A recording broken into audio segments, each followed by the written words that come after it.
tahu ciri kambing, tahu-tahu datang-datang entong. Nah dibilang impian, nah itu kambing, akhirnya pilih entong, nggak salahnya. Nah cuma saya istiarah Quran, maksudnya nggak ngerti itu istiarah Quran, maksudnya itu apa itu istiarah Quran, maksudnya apa? Anda belum paham. Hah? Hah? Kalau istiarah Quran yang biasa Quran itu nanti dibuka. Hah? Hah? Dibuka nanti dari biasanya ayat baris ketujuh dari atas kan. Terus? Sebelah kanan. Nanti ayatnya apa disebutkan dan diartikan. Jadi nanti permasalahannya disamain dengan arti Al-Quran tersebut itu. Emang kalau sesuai dengan syariat, emang ada dikerjain sama ulama-ulama kita, Ahlussunnah wal Jamaah, ya silakan. Tetap apapun itu harus tahu ilmunya dulu ya. Apapun itu harus tahu ilmunya. Anda belum ngerti tentang itu, tapi kalau emang itu ada, emang dalam apa namanya dikerjain sama para ulama, ya silakan ya. Terus sekali lagi tetap harus tahu ilmunya dulunya. Itu teh.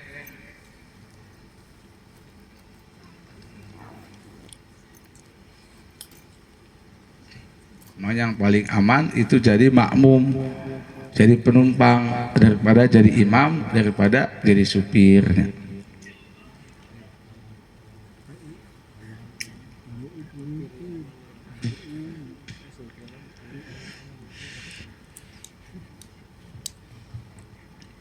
Kalau ulama ngasih pilihan, itu ulama dengan ilmunya. Makanya ittaku firasata alimin fa'innahu yangduru binurillah.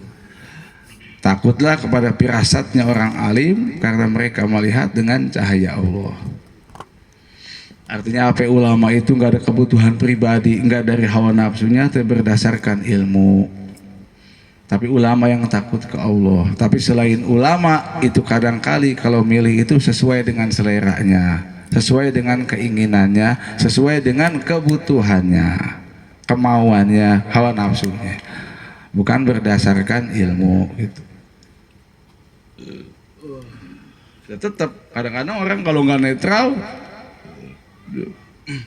ada dia mau kawin, ada dua calon, yang satu kulitnya hitam, satu kulitnya putih, contoh.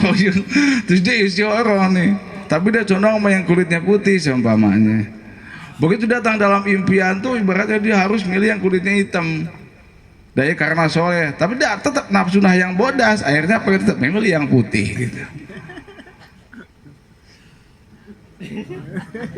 Itu maksudnya istiarah antara yang kumisan sama yang gak ada kumisnya, sama mana istiarah? Tahu-tahu muncul gundul.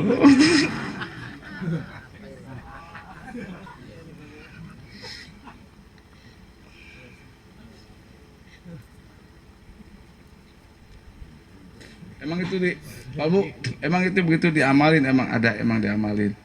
Istiarah begitu emang ada. Iya benar, yang ahli ya. Nah.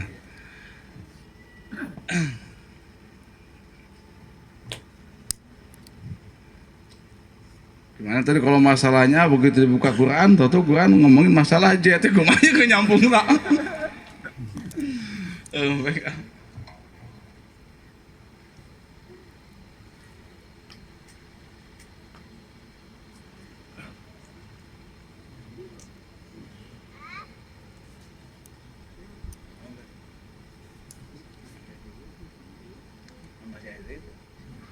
Sok dokter Yuli, ayo dok. Nah ini ahli istiarah dokter Yuli. Kan muncul yang kumisan maning muncul.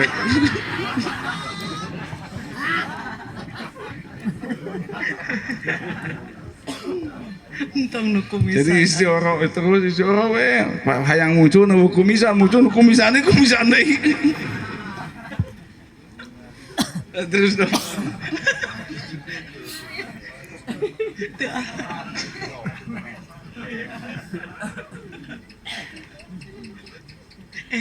Assalamualaikum. Kak mau tanya, Tentang masalah ini, kalau tentang masalah apa Rizky, kalau Rizky, kalau misalnya kadang-kadang suka ada yang bertanya untuk kalau misalnya perempuan kan sekarang mah udah pada ajib ya, pada bisa cari uang misalnya di rumah kayak dagang atau kayak gimana.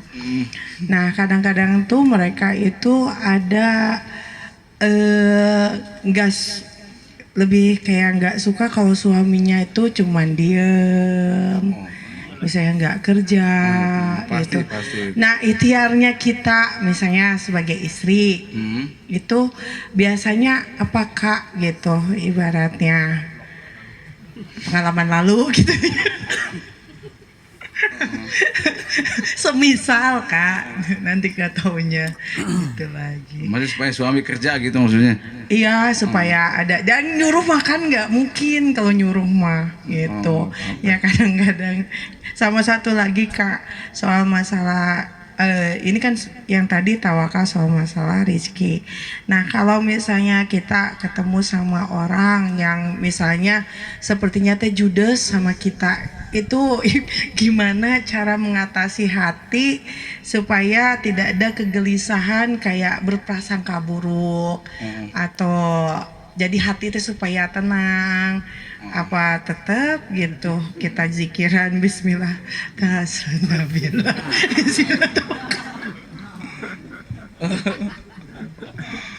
gitu Kak. Jadi mengatasi hati ya untuk kegelisahan hati kayaknya itu tuh begitu gitu padahal mah nggak tahu itu bisikan, nggak tahu sayanya sendiri atau perasaannya sendiri. Nah untuk menenangkannya itu tuh kadang-kadang tuh agak-agak sulit Kak, gimana Iya. caranya? Ciri-ciri.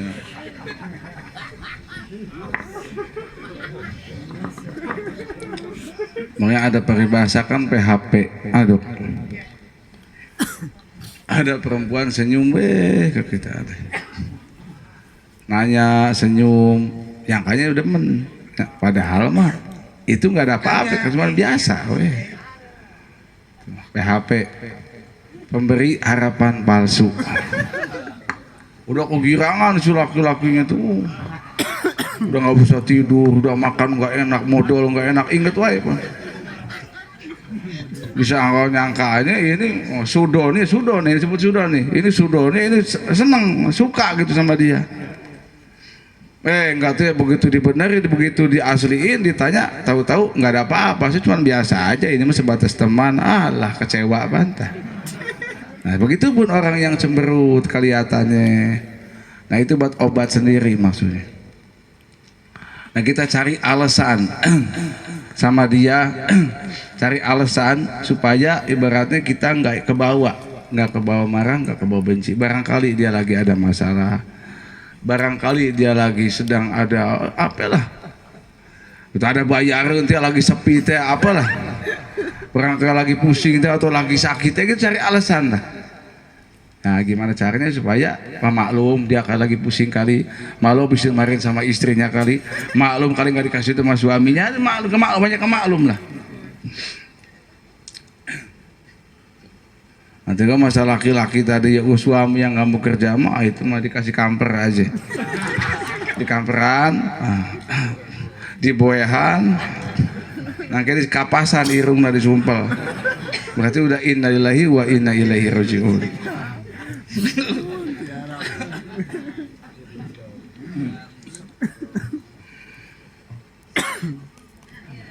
Ya, hak istri untuk nafkah dari suami boleh minta.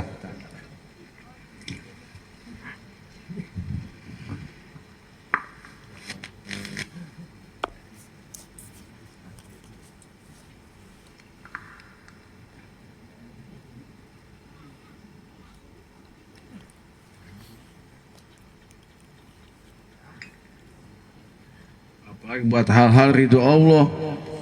Kalau tawakal ke Allah pasti laksana. Pasti Allah kasih rezeki itu nggak mungkin nggak ada orang yang tawakal begitu ditawarin bab kebaikan buset nggak ada yang tawakal jawabannya buset Ini berapa? Buset, nggak ada yang tawakal. Itu mau buset tuh mencret tuh.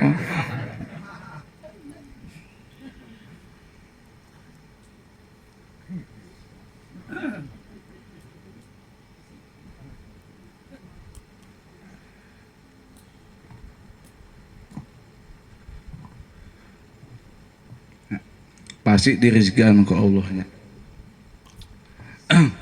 Jangankan hal-hal yang manfaat, apalagi urusan ibadah, perkara yang makruh juga.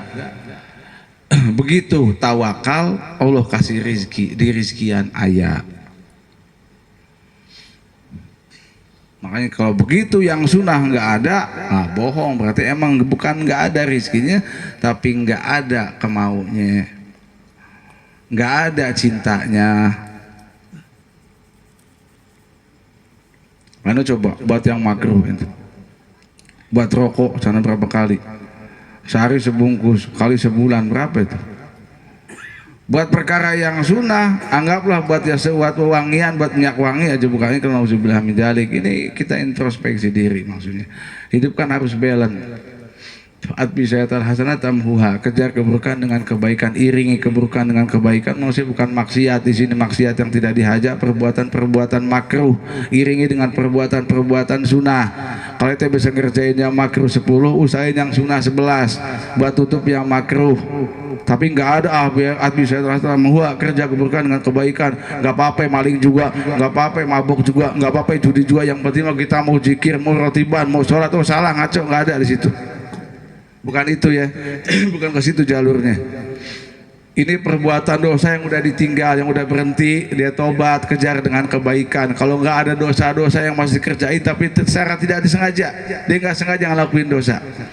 Nah, kejar dengan kebaikan, jangan hitungan berbuat baik atau perbuatan-perbuatan makruh. Makruh tuh emang nggak dosa, cuma dibenci. Nah, kejar dengan kebaikan, perbuatan-perbuatan sunnah.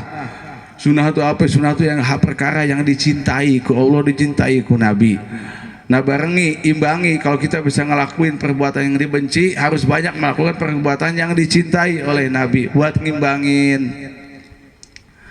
Makanya kenapa buat yang makruh ada, kok buat yang sunnah nggak ada? Nah, itu kan jadi pertanyaan lagi.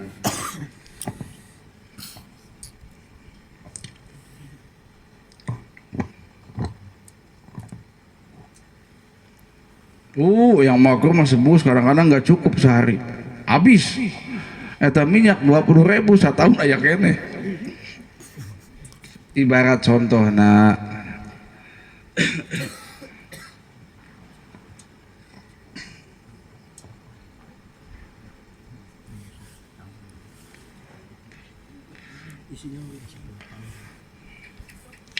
makanya ada orang yang masuk surga karena nutupin aib orang lain padahal ibadahnya sedikit. Karena ada yang kentut, bau kentut, dia nggak nembongin, nggak nunjukin. Ada yang kentut, enggak. Dia diem pada tetangganya sebelahnya, bau udah meledak. Tapi dia sabar, nahan. Nggak rame gitu. Kenapa? Kasihan, karena takut tetangganya malu yang kentut ini. Nah, gara-gara perbuatannya ini akhirnya sampai dikasurgakan kalau sampai diampuni dosanya. Makanya kentut di muka umum itu bisa dosa itu. Ente kentut di muka umum, mau bunyi mau nggak bunyi, itu bisa mengganggu orang lain, nyamannya mengganggu orang lain.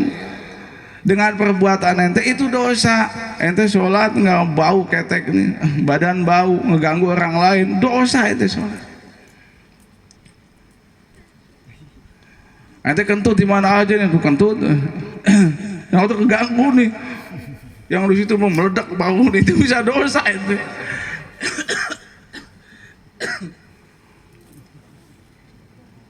Nah, biasa nama karena kan begitu, karena suami sama istri, biasa istri kan tuh di mana wae daripada depan suami kan tuh depan istri di mana wae itu. Ya, yang penting sama-sama ridho lah. Jadi bikin perjanjian dulu, mak lamun mapa itu mama ridhonya kebalikan. Tidak ada kentut di muka umum, itu bahaya juga.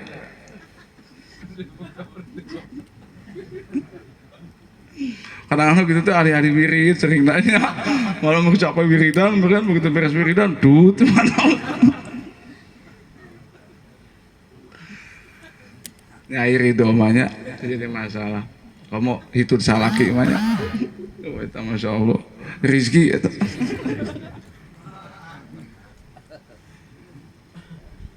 Jadi jangan dikira itu sholat itu bau nih, malah bukan ngahina aja. Jangan Islam ini, oh, Islam itu kan suci bersih, Islam itu bersih.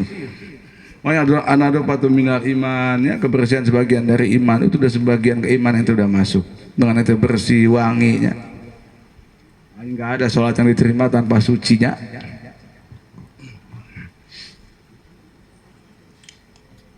Coba begitu kebalikannya.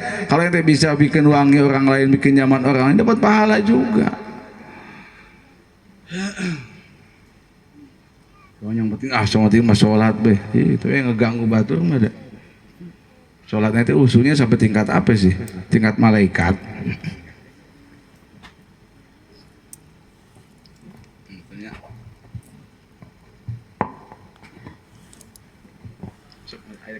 Ayo, mangga juga no.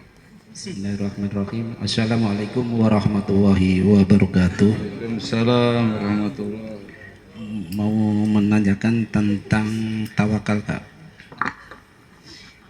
Orang yang sudah teruji, yang keimanannya kuat itu memang kalau seandainya dia diuji atau seperti musibah segala macam itu dia kuat. Tapi bagaimana orang awam, Pak, menghadapi seperti itu? Ujian yang bertubi-tubi. Seram teman ya. Iya.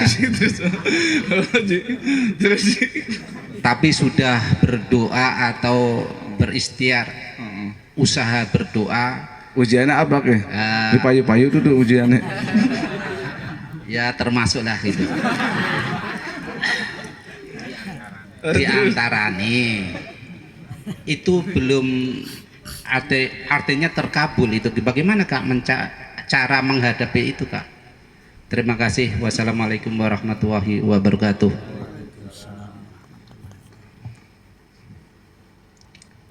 Jadi musibah kan ada yang bentuknya itu siksa, ada yang bentuknya teguran, ada yang bentuknya ujian. Tergantung kembali kepada individunya masing-masing, pribadinya masing-masing. Kalau dia ahli taat, nggak pernah dia maksiat, maksudnya maksiat dengan sengaja, dia ahli taat, termasuk golongan orang soleh, musibah yang datang kepadanya itu adalah ujian dari Allah. Allah ingin menaikkan pangkat derajatnya. Kalau dia golongan yang kadang taat, kadang-kadang maksiat, nah sampai kita ala kelasnya. Datang musibah, nah itu teguran dari Allah. Allah negor maksiat kita, bukan kebaikan, bukan ibadah kita. Tegur ke Allah maksiat kita. Saya ibadah aja nih kok nggak berubah-berubah nih, nggak dikabul-kabul, kenapa? Nah maksudnya kenapa itu? Itu ada maksiat yang belum ditinggalin. Allah tegur, Allah kasih peringatan, tinggalkan maksiat. Masih ada maksiat yang kau sengaja, yang kau kerjakan. Itu peringatan dari Allah.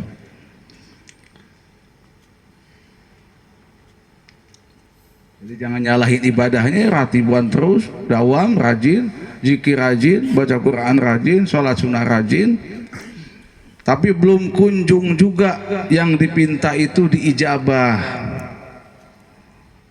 Nah setiap perkara yang tidak diharapkan itu disebut dengan musibah, berarti itu musibah. Buat orang yang awam, kadang maksiat, kadang taat, itu ditegur sama Allah, sengaja enggak Allah kabul. Apa tujuannya? Memperingati Allah tegur maksiatnya supaya sadar dengan perbuatan dosanya.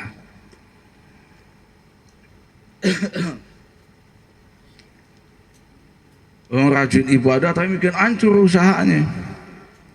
Dia nyalahin ibadah, dia nggak lupa, dia nggak sadar, nggak taunya itu usahanya ladang, duitnya duit renten, duitnya duit Bang Emok.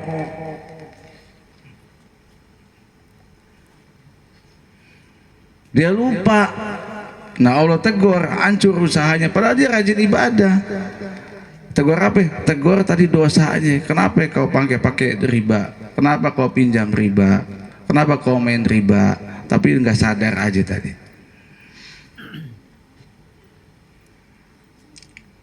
Nah, jelas Allah tidak akan menguji hambanya, membebani hambanya kecuali yang mampu dipikul oleh hambanya. La yukallifullahu nafsan illa wus'aha. Harus punya keyakinan bahwa misalnya apa yang Allah bebani kepada kita pasti kita mampu, nggak mungkin di atas kadar kemampuan.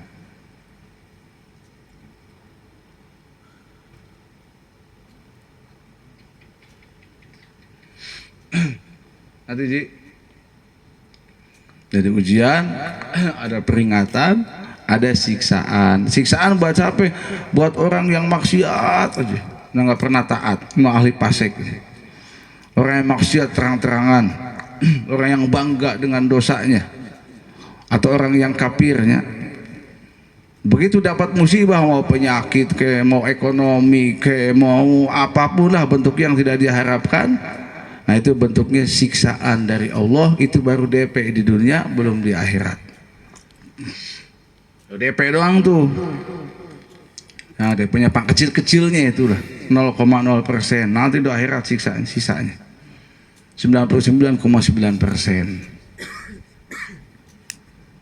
Jadi jangan dikira kesulitan yang didapatkan di dunia itu seolah-olah itu udah paling sulit. Enggak, itu cuma 0,0%, 1%-nya juga enggak lah. Nanti sisanya 99,9% saya.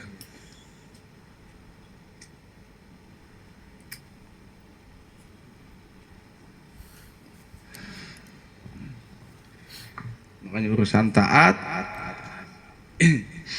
itu bertingkat-tingkat, tergantung kemampuannya. Tapi urusan maksiat itu mutlak, harus ditinggalin totalitas, secara total. Urusan ibadah boleh bertahap. Kalau nggak bisa berdiri, sholat wajib dikerjain, nggak boleh ditinggalin. Kalau urusan sunnah boleh dikerjain, boleh enggak. Mampu ente kerjain, nggak mampu boleh nggak dikerjain. Tapi urusan yang wajib harus ente kerjain, nggak boleh enggak. Cuman sama Allah dikasih keringanan. Kalau nggak bisa berdiri, ente bisa duduk. Nggak bisa duduk, ente bisa berbaring dan seterusnya. Yang penting wajib itu dikerjain. Zakat, kalau nggak belum nyampe nisabnya, nggak harus zakat. Begitu udah nyampe nisabnya, wajib ente keluarin zakat. Puasa, datang bulan Ramadan, wajib kerjain puasa. Sakit nggak puasa nggak apa-apa. Nanti ente kodok setelah bulan Ramadan. Wajib tetap dikodoknya. Tapi urusan maksiat nggak ada toleransi, mutlak wajib ditinggalin, nggak ada tawar menawar.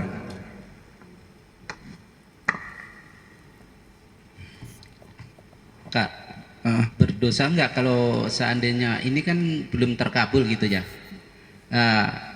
Saya di hati saya itu Allah kok nggak mendengarkan saya gitu. Itu termasuk dosa nggak?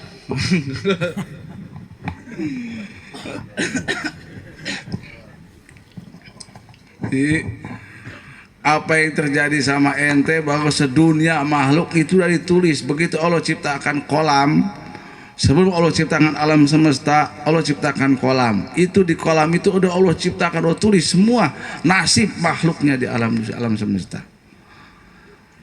Dari A sampai Z, dari awal sampai akhir udah ada ditulis tuh. Udah tertulis.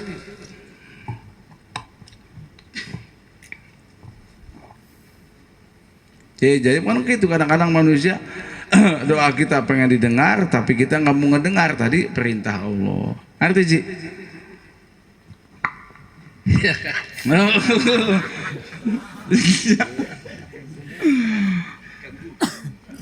Makanya apa yang terjadi sama kita kalau kita tadi beriman, kita sikapi dengan ilmu, maka semua itu yang terbaik artinya.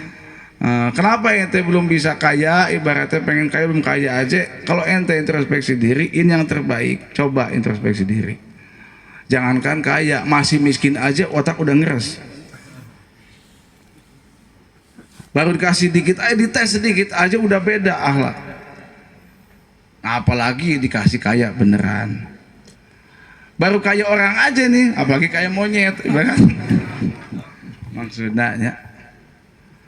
Jadi gampang lah masalah itu malah. Yang penting mah tadi wadah dulu, akhlak dulu perbaiki.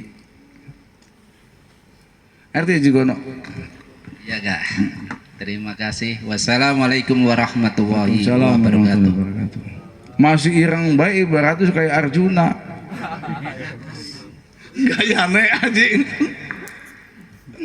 Kamu jadi putih kamu. Jadi perhatiin lah. Semua sok perhatiin lah. Yang mahal kalau orang introspeksi diri kon mahal.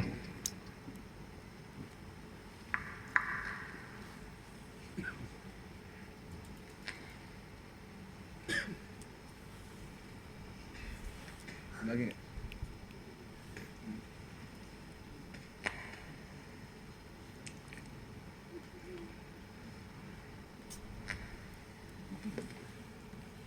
Ay piningit Satria piningit.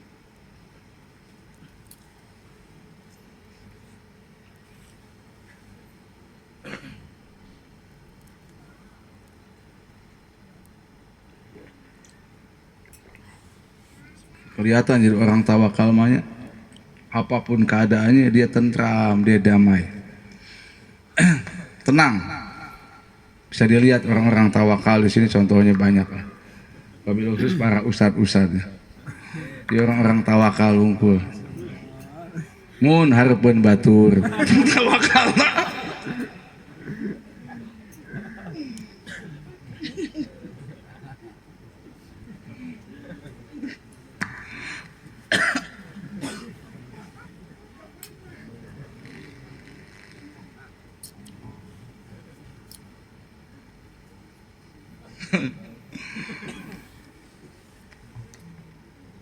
Santai, tenang aja tawakal. Mau cemberut, mau pusing, mau manyun, mau tawakal. Jadi orang-orang yang cemberut, yang nggak bisa senyum, manyun, serem. Oh itu orang-orang jauh dari rahmat Allah. Itu orang yang nggak tawakal itu, serem. Dagang sepi, serem mukanya, mencekam. Ini orang masih hidup tapi seolah udah mati. Belum dikubur tapi belum mati, belum dikubur tapi sudah jadi kuburan. Nah yang begitu. Jadi kalau ada orang ahli wirid tapi serem gue, nggak pernah senyum nih, serem gue, pusing gue, terpayu kita wiridan mestilah. Udah jangan sekali-kali ente minta jampe, minta obat sama ahli wirid tapi wajahnya serem. Nggak pernah senyum, pusing gue ke masalah dunia, wah tinggalin itu. Itu orang sakit itu tinggalin.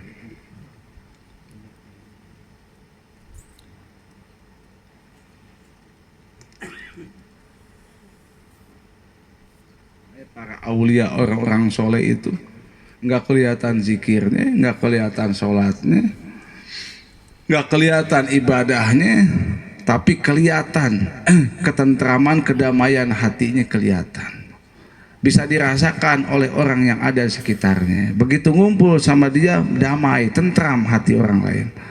Nah ini orang-orang soleh, golongan para aulia Allah. Hatinya tentram, hatinya damai, hatinya bergantung ke Allah. Makanya orang yang ngumpul dengannya merasa tenang, merasa damai, tentram. Bukan cuman bibirnya, bukan. Bibirnya bisa ngebohong lah, bisa nipu. Tapi hati pan nggak bisa.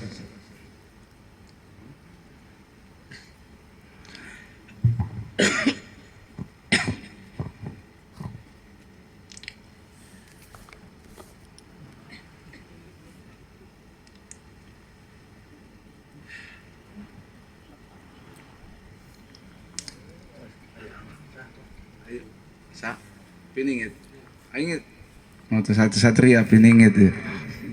Assalamualaikum warahmatullahi wabarakatuh. Waalaikumsalam warahmatullahi wabarakatuh. Mau bertanyakan nih masalah melanjutkan tadi Pak Haji Gono. Harus lanjut. Satu tawakal, mungkin yang kedua tadi ada bahasa istilahnya masalah kolam gitu Kak, yang udah tertulis di Lauh Mahfuz, yaitu bahasanya seolah-olah manusia itu sudah ditakdirkan. Nah, jadi saya pernah bertemu dengan orang dari Jakarta, sampai istilahnya berdebat lah atau tukar pikiran, bahwa dia itu bilang seolah-olah jadi gini Kak, dia itu ahli hadis, mempelajari hadis, Quran, bahkan mempelajari sejarah itu apa? Yang itu Wali Songo yang itu yang istilahnya dia itu Siti Jenar maksudnya. ya Siti Jenar. Jadi dia itu kalau ngomong pintar Kak, hadis dalil bisa. Nah cuman saya perhatikan dia itu nggak pernah sholat. Nah setelah saya tegur, kenapa ente nggak sholat? Jadi dia jawabannya, ngapain kata saya sholat? Karena manusia ini sudah ditakdirkan yang tadi di kolom itu ada ke neraka sama ke surga. Nah, jadi saya juga sempat bingung Pak itu, istilahnya belum ketemu lah waktu itu. Jadi kata dia, ngapain sholat kalau misalkan takdir saya udah ke neraka gitu, udah ditulis dari Lauh Mahfuz, jadi dia rugi gitu Kak. Nah jadi dia nggak sholat Kak, tapi bicara pintar, hadis tahu, dalil tahu. Nah itu maksudnya itu gimana gitu Kak. Nah yang istilahnya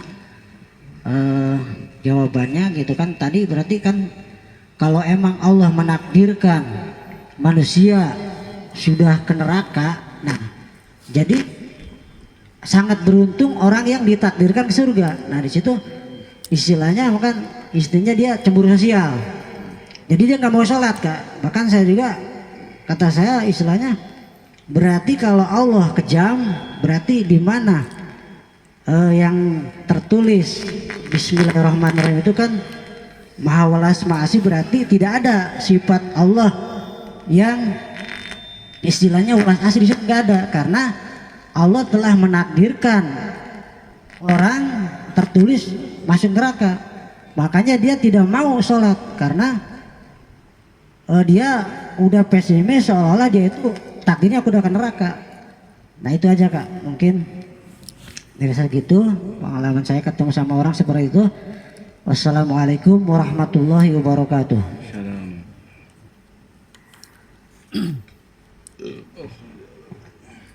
Nah ini makanya orang kalau bicara masalah takdir terus ilmunya agamanya masih mentah, nah jadi kayak dampaknya begitu bahaya. Makanya kadang nafsirin Quran dengan Quran, nafsirin hadis dengan hadis, ada yang nafsirin hadis dengan Quran, itu paling kuatnya ayat bil ayat atau ayat bil hadis dan lainnya. Makanya kata Allah, ma'asobaka min sayyi'amin hasanatin paminallah. Kalau nggak salah, wa ma'asobaka min musibatin pamin nafsik. Au kama qala. Nanti lihat lagi aja. Yang jelas artinya segala sesuatu kebaikan yang menimpamu itu adalah datang dari Allah.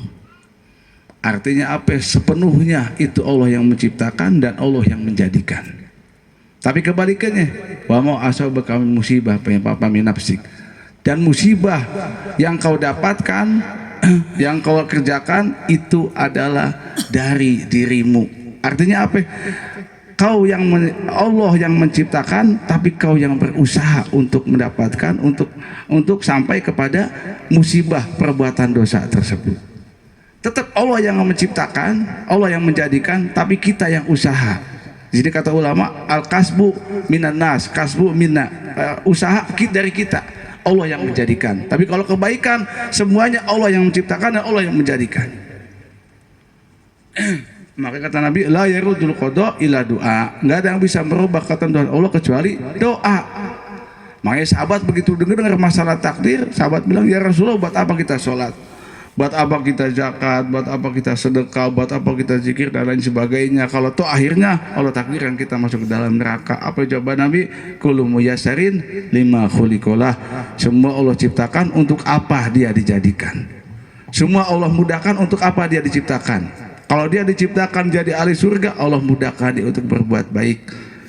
Kalau Allah ciptakan dia sebagai ahli neraka, Allah mudahkan dia untuk berbuat maksiat. Kalau tahu kita mudah maksiat, sulit ibadah, kenapa enggak berubah supaya mudah berbuat taat dan tidak meninggalkan perbuatan dosa? Bisa dirubah dengan apa? Doa dan usaha. Jadi ada takdir, sebutnya takdir apa? Mubrom, ada takdir mu'allaq. Takdir ada dua, satu mubrom yang udah finish, yang udah final, itu nggak mungkin bisa dirubah. Ya, ada disebutnya takdir mu'allaq yang sifatnya sementara. Nah kita ke surga kan neraka udah belum? Kan belum terjadi nih. Nah itu sebutnya mu'allaq. Nah ini masih bisa berubah. Kenapa bisa berubah? Walaupun udah dicatat sama Allah. Yamhullahu ma yasha wa yusbit wa indahu umul kitab. Allah bisa menghapus apa yang Allah siapa yang Allah kehendaki, dan Allah bisa menetapkan apa yang Allah kehendaki, karena di sisi Allah lah Lauhul Mahfuz, catatan amal manusia.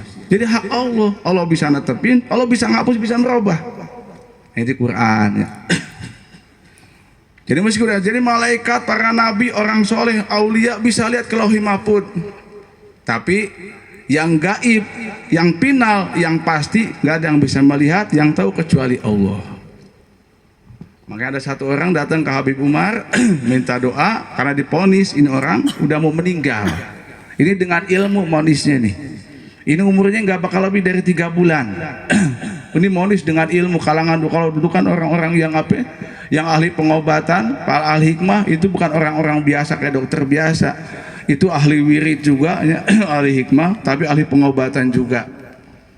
Wanis 3 bulan. Jawabannya apa? Tapi dia mau pulang ke negerinya, mau ketemu keluarganya dulu. Dikasihlah amalan sama seorang ulama. Apa amalannya? Kalau nggak salah, ya latif bi khalqi, alim bi khalqi, ya khabiran bi khalqi, utubina ya latif bi alim ya khabir. Suruh baca itu terus sepanjang harinya, baca itu. Begitu dibaca itu terus, akhirnya dia bisa sampai ke negerinya dengan perjalanan berbulan-bulan, sampai bisa tinggal di negerinya bertahun-tahun, dikasih umur panjang sama Allah. Nah, umur aja, ente umur tadi yang udah dipasti 60 tahun, begitu dia mengedoa banyak silaturahmi, apa kata Nabi, silaturahmi sedekah bisa manjangkan umur. Begitu dikerjain itu silaturahmi dan banyak sedekah, bisa Allah panjangkan umurnya. Kalau emang mau Allah panjangkan, yang tadinya 60 bisa 61, 62, 70, 80 dan seterusnya. Tapi yang pasti titik intinya kapan dia mati terakhir, cuman Allah yang tahu.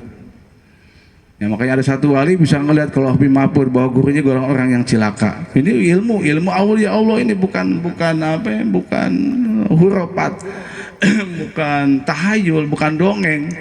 Tapi ini ilmu dari Allah. Kan kata Allah, siapa hambaku yang mendekatkan diri kepadaku dengan amalan-amalan soleh sampai aku mencintainya, apabila aku mencintainya, maka pendengarannya pendengaran aku, penglihatannya penglihatan aku, langkahnya langkah aku. Jadi nggak bingung kalau wali bisa ngelihat jarak jauh, bisa ngedengar jarak jauh, bahkan sampai bisa ngelihat Lauhul Mahfuz. Itu kan penglihatan Allah. Dia ahli taat ke Allah, ahli ibadah.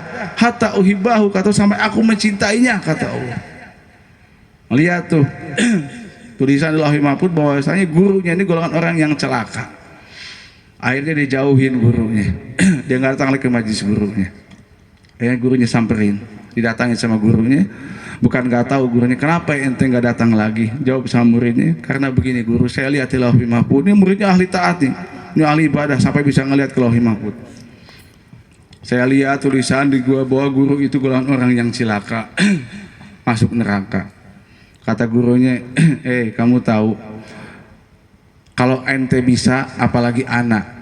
Kalau ente bisa lihat, apalagi anak sebagai guru ente. Tapi maaf, anak diciptain sama Allah bukan untuk melihat takdir anak, tapi anak diciptain sama Allah hanya untuk ibadah kepada Allah. Kalau Allah ridho, walaupun aku ke neraka, aku ridho. Tuh. Yang penting aku taat ibadah ke Allah. Gimana Allah? Lambat laun, lama kelamaan, akhirnya begitu dilihat lagi tulisannya berubah. Yang tadinya neraka, akhirnya jadi orang yang selamat, ahli surga. Siapa yang ngerubah itu? Allah. Yamhullahu ma yasha wa yusbit wa indahu ummul kitab. Bukan manusia, Allah yang robah. Karena ada di sisi Allah. Lauhul mahfuz tulisan Allah yang pegang. Ngerti?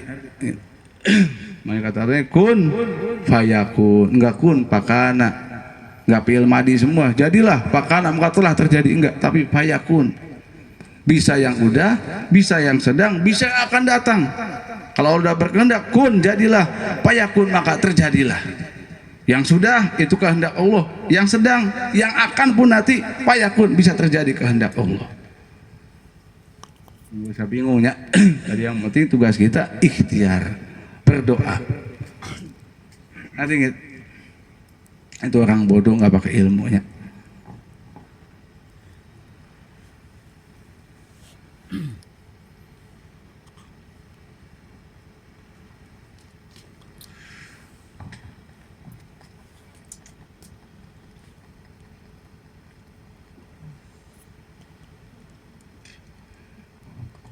Itu takdir tadinya. Ada yang udah final, ada yang sementara, yang belum terjadi maksudnya.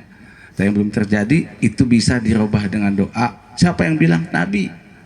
La yarudul qada illa doa. Nabi yang bilang, hadisnya sahih. Tidak bisa menolak takdir, qada, ketentuan Allah kecuali doa. Emang itu orang mau ke neraka kalau begitu. Kenapa kamu nggak kalau biarin aja deh, kalau takdir Allah ke neraka ya kan neraka, berarti emang dia mau ke neraka itu. Ngerti, berarti emang yang ke neraka. Kenapa dia nggak usaha, nggak cari duit? Udah kalau udah takdirin sama Allah, kalau saya miskin, tapi miskin, usaha juga percuma. Berarti emang itu orang minta miskin. Makanya setiap kebaikan datang dari Allah. Keburukan datang dari kita, masih hasil usaha kita, tapi Allah yang menjadikannya.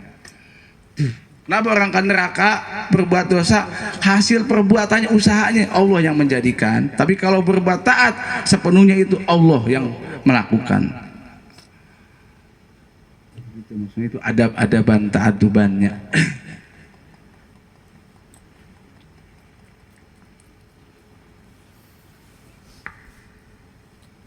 Makanya itu di Quran, faidha maritu fahuwa yasfi.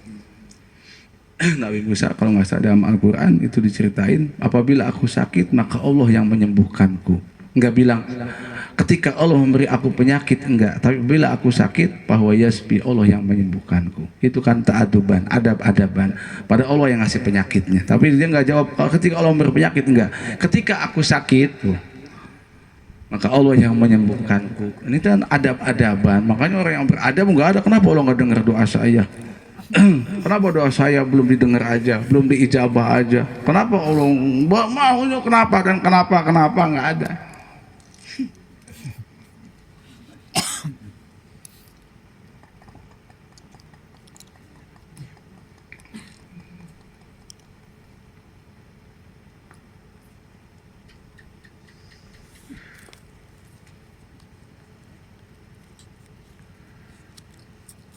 Kenapa saya usaha belum cair aja?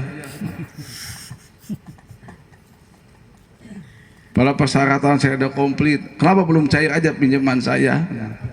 Masya Allah sayang sama ente supaya ente tawakal. Belajar tawakal dulu. Apapun yang terjadi, tentram, damai, serahin segala urusan ke Allah.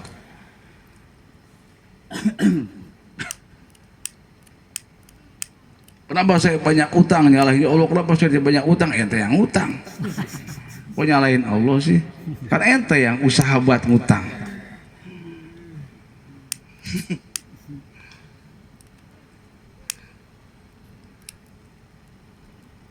Udah ada lagi.